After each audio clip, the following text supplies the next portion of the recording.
გორის მუნიციპალიტეტის საკრებულოს საფინანსო საბიუჯეტო სხდომაზე 2024 წლის ბიუჯეტის შესრულების ანგარიშზე იმსჯელეს.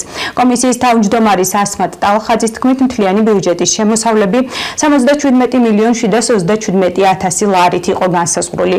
ასმათ ტალხაძემ აღნიშნა, რომ 2024 წელს ბიუჯეტში განხორციელებული იყო 7 ცვლილება. ამ ცვლილებების შესაბამისად ბიუჯეტი განისაზღვრა 112,375,000 ლარით.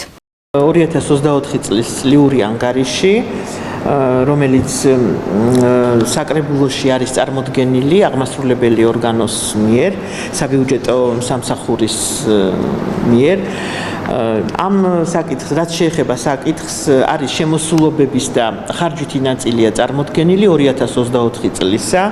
მთლიანობაში ბიუჯეტის შემოსულობები 77,737,000 ლარით იყო განსაზღვრული, ანუ გადასახდელებით მთლიანად განისაზღვრა 112 მილიონით, ანუ ცვლილებების შემდეგ კიდე ბიუჯეტში იყო განხორციელებული ცვლილებები, სულ იყო 7 ცვლილება. ამ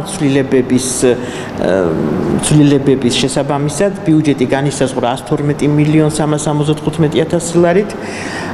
პროცენტული მაჩვენებელია ასევე განსაზღვრული შესრულების.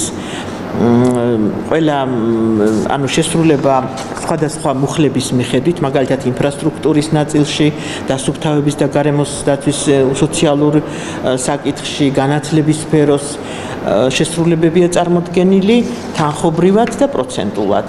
ძირითადად ეს არის შემოსულობები და ხარჯვითი ნაწილი 2024 წლის მუნიციპალიტეტის მთლიანად ბიუჯეტისა.